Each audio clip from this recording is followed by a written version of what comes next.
Allez, bonjour à toutes et à tous, et bienvenue donc sur la chaîne 300% Sport. Salut Clément. Salut à toi Joachim. Deuxième vidéo donc preview pour le Tour de France. On monte en puissance, on s'est donné l'eau à la bouche après bien évidemment ces étapes clés. On les a revues, ça nous promet du grand spectacle.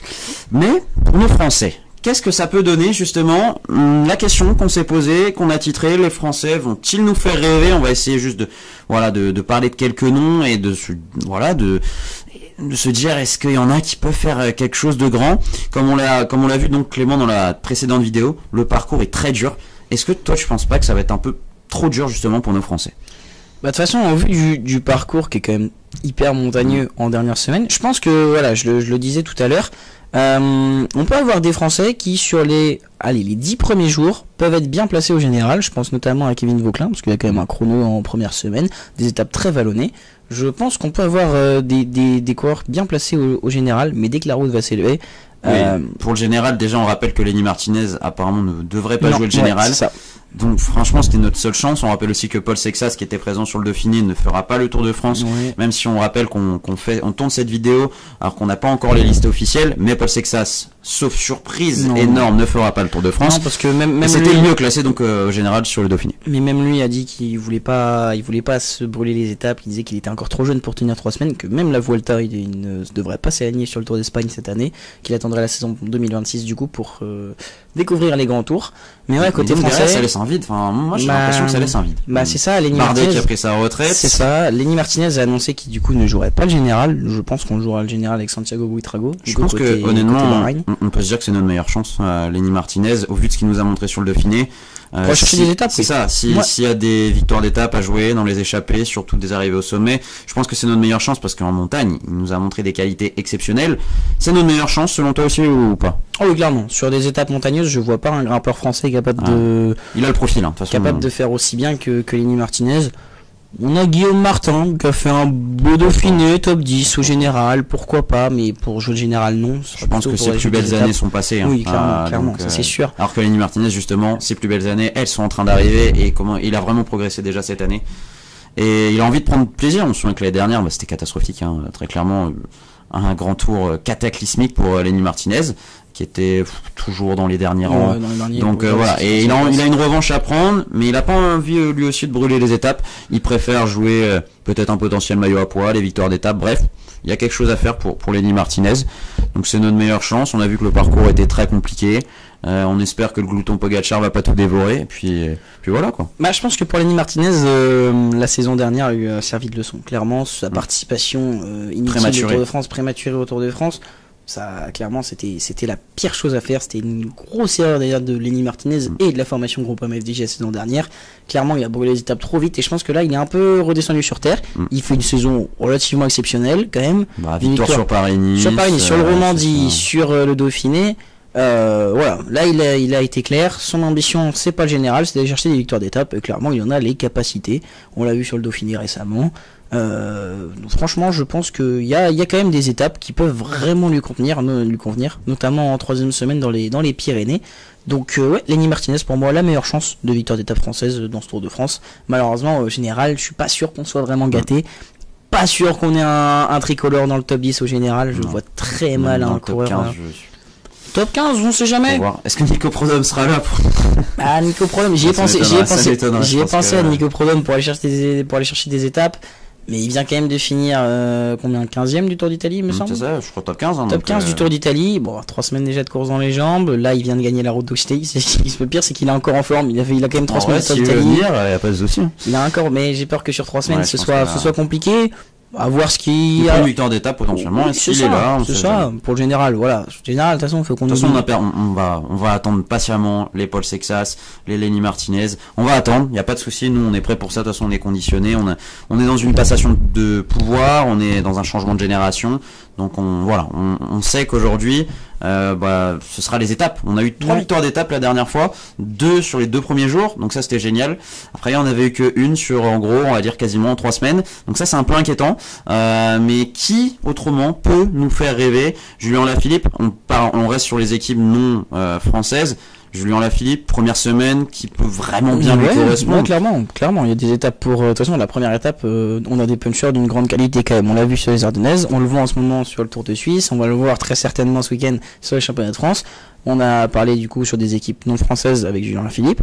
Moi, il y a un homme quand même, le petit roux, Louis Barré, qui a quand même fait une campagne des Ardennaises exceptionnelle, qui a fait un Dauphiné de fou, exactement. C'est vrai que même en montagne. L'Amstel, il était incroyable aussi. Même en montagne sur le Dauphiné, il a été quand même relativement honnête. Donc non, franchement, Louis Barré, normalement, il est prévu par la formation Intermarché sur le Tour de France. Donc non, clairement, je pense que c'est pareil, c'est comme tu l'as dit, première semaine qui peut lui convenir. Puis pourquoi pas aller chercher une étape à l'image d'un Anthony Turgis qui avait été chercher l'étape de 3 l'année dernière sur les chemins blancs. Donc voilà, une petite victoire surprise. Puis voilà, côté puncher, on a vu Romain Grégoire, seulement vainqueur de la première étape du Tour de Suisse, qui a des 4 bonnes jambes, s'il se fait pas trop chaud, parce qu'on sait que lui, niveau chaleur, c'est compliqué.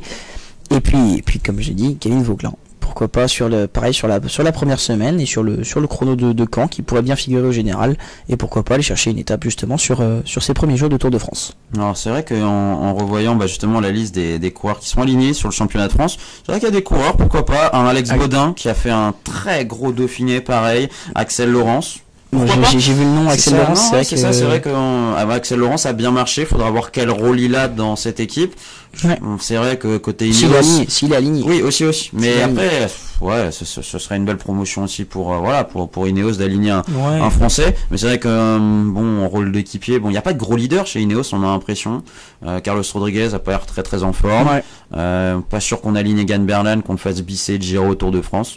À voir. Mais c'est vrai que peut-être, pourquoi pas, carte blanche pour Axel Laurence. En tout cas, c'est tout ce qu'on souhaite. Mais moi, j'ai déjà l'impression qu'on a quasiment fait le tour.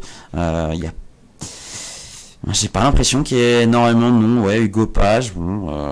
Mais côté On sprinter, ne peut pas manquer de respect à tous ces coureurs, mais on a vu que le parcours, il est terrible. Donc aujourd'hui, il va falloir être à la hauteur de ce parcours. Est-ce que tu vois des Français être à la hauteur de ce parcours qui s'annonce hyper exigeant? Est-ce que tu vois des surprises un peu à la Matteo Vercher l'année dernière qui avait failli gagner une étape, on rappelle, sur le Tour de France? Donc moi, c'est globalement avoir l'équipe qui sera alignée par surtout nos équipes continentales. Je pense à la Cofidis ou à Total Energy, même l'Arca, ils vont avoir des points à aller chercher. Donc j'espère pour eux qu'ils vont aligner quand même une équipe digne de ce nom. Parce que sur après ces équipes-là, elles nous ont déçus un peu sur le Giro. Donc j'ai peur que tu réponds pas présent au Giro. Ok, tu vas aligner une meilleure équipe au Tour de France, mais c'est pareil pour les autres teams, quoi. Ils vont aligner des meilleures équipes et je vois pas faire mieux. Donc, après, t'es directeur, enfin en tout cas t'es directeur, t'es Emmanuel Hubert à la Arkea. Tu cherches des sponsors pour la saison prochaine parce que mais là c'est obligé. Tu cherches des sponsors pour la saison prochaine. T'alignes une grosse équipe pour aller chercher des résultats sur le Tour d'Italie ou sur le Tour de France. Sur le Tour de France, tu auras forcément plus d'impact. Mais là, il compte terriblement sur Kevin Vauquelin. Pour moi, c'est vraiment la grande chance. Sur Kevin Vauquelin, sur Ewan Costiu, franchement, non, va falloir vraiment aller chercher des gros résultats pour cette équipe sur le Tour de France. Et clairement, il va falloir au moins aller chercher une victoire d'étape parce que là, on a eu l'info ce matin. Ni Arkea ni BNB Hotel ne renouvellent leur contrat de sponsoring pour la saison prochaine. Donc l'équipe se retrouve sans sponsor principal. Donc clairement, il va falloir aller chercher des résultats plus qu'honorables pour attirer des sponsors et survivre la saison prochaine. Sinon, ça va pas être possible. Donc ouais, à voir l'équipe qui va être alignée par Emmanuel Hubert. Mais voilà, je pense déjà forcément un Ewan Costiu, un Kevin Vauquelin forcément, Thibaut Garnalec qui marche bien en ce moment. Moi j'ai peur que ce soit un peu dur pour acheter des victoires d'étape au vu des profils. Je suis pas sûr. Je pense que la première semaine tout le monde l'a coché, mais je vois pas par exemple un Thibaut Garnalec a remporté une étape au sommet de. Ah oui forcément. Voilà, mais je pense et pour moi la première semaine c'est là où tout le monde va vouloir aller chercher des victoires d'étape. C'est sûr. C'est coché. Après derrière c'est pour les meilleurs du général, donc c'est pour ça que moi j'ai peur que.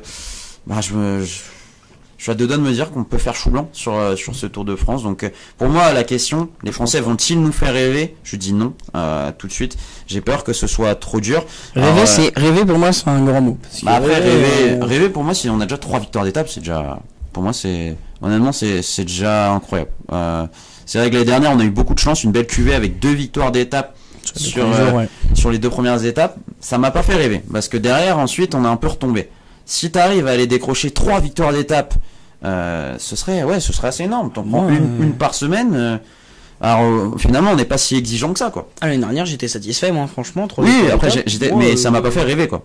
Après rêver ce serait 3-4 victoires d'étape en fait. Donc après c'est ça dépend aussi, il y a beaucoup de contextualisation quand même. Franchement je pense que les 3 victoires qu'on a eu l'année dernière, moi et mon un maillot jaune rêvé entre guillemets parce que l'histoire est folle, parce qu'on regarde Romain Bardet, un maillot jaune après. Ouais mais c'est retombé, pour moi c'est retombé quoi. Je pense faut surtout faut être raisonné et voilà, c'est un peu un retour à la raison, c'est que derrière c'est le niveau du cyclisme français c'est qu'aujourd'hui parmi les grands favoris de ce Tour de France, on peut pas peser aujourd'hui clairement, même Lenny Martinez, il a beau être impressionnant sur des courses à étapes comme Paris-Nice, comme le Tour de Romandie, il sera pas au niveau, ou en tout cas à l'heure actuelle il peut pas être au niveau de Vingegaard, de Pogačar ou de Remco Evenepoel.